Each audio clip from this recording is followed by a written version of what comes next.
Welcome back, everybody. I'm Brad. I'm Kelly. This is Off Grid with Brad and Kelly. A lot of you probably know us from Full Spectrum Survival. Some of you maybe understand that we have been doing the off-grid thing and the homesteading thing for quite some time.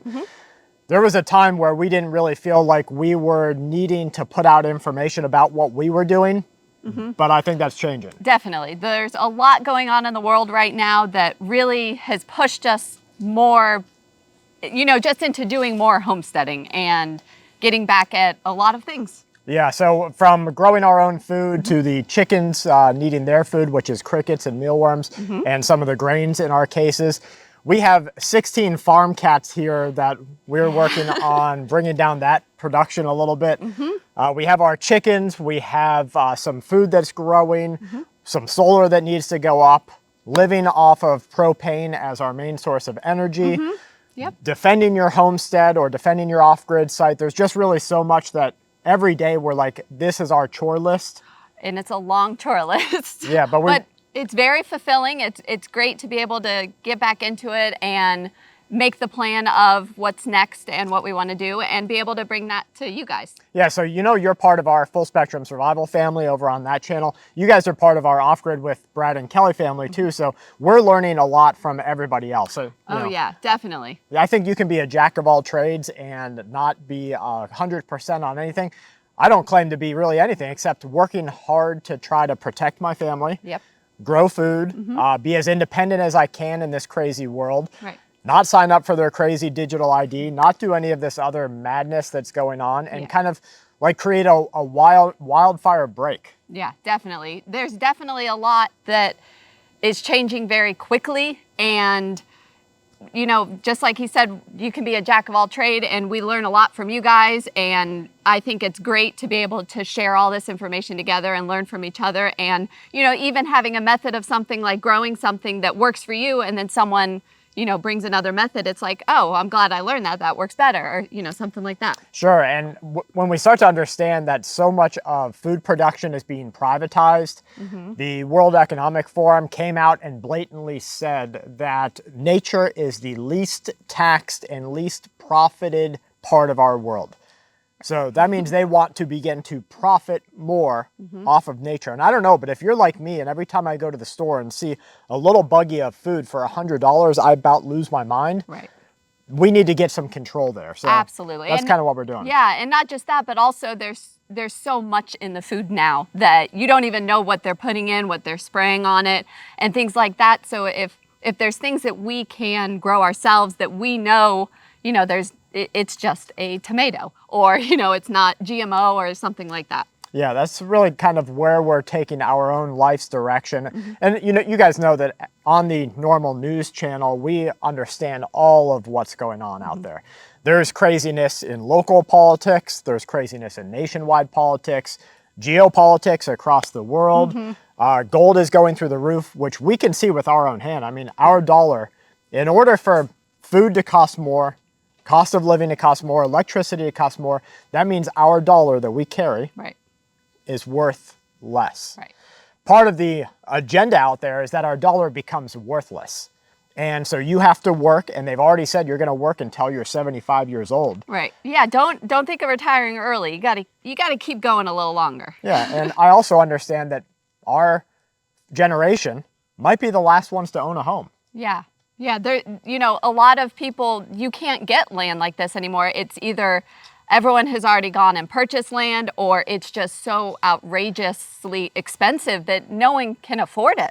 So it's really hard, you really have to search now for those. Even just a small plot is better than living in an apartment forever. Right, whether it's 1 acre and some quail and some, we're doing some container gardening right now. We are. So I do everything as cheap as I can. Yeah, we really try to not spend a lot because it's just not practical. We want to be able to do as much as we can. So if you spend $700 on some system where you could do it in totes, or something like that, then it works better and you can get more done. Yeah, so we're doing kind of like the budget things, the frugal things.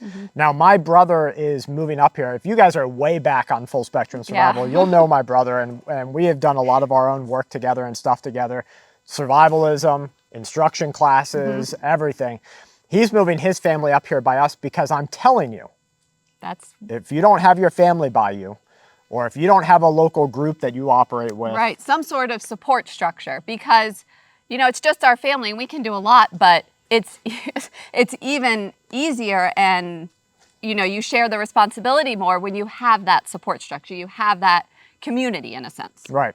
And his wife does a lot of like frugal living stuff where she goes to these things. I didn't even know there was something called a Goodwill bins. Yeah, like hot bins or something like that. There's certain days a week you go and you can get stuff that is like $1. Yeah, and it's like brand new stuff. Right. And you can either resell it, you can repurpose it, things like that. And that's really something that really interested us when we found out about it. Yeah, so we're going to do some work together to make sure that you guys know also, because we in our country, the United States of America, we are becoming a third world country.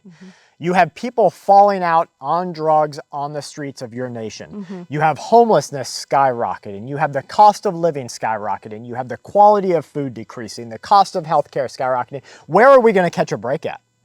I don't think we are. Yeah, unless we make changes and do things ourselves more. Right, and there's an unfortunate reality that even to go back and live like our great-grandparents did, today we have to work harder than we would have 10 years ago. That's true. So I think that any corners that we cut, I want to show you guys. Yes, yeah. And we want to be able, you know, if we can come to the community and ask for advice and things like that to, you know, cut even more corners. Yeah, and plus on the full spectrum side of things, I really wear the burden, we wear the burden of responsibility to doom scroll so that other people don't have to. That's true.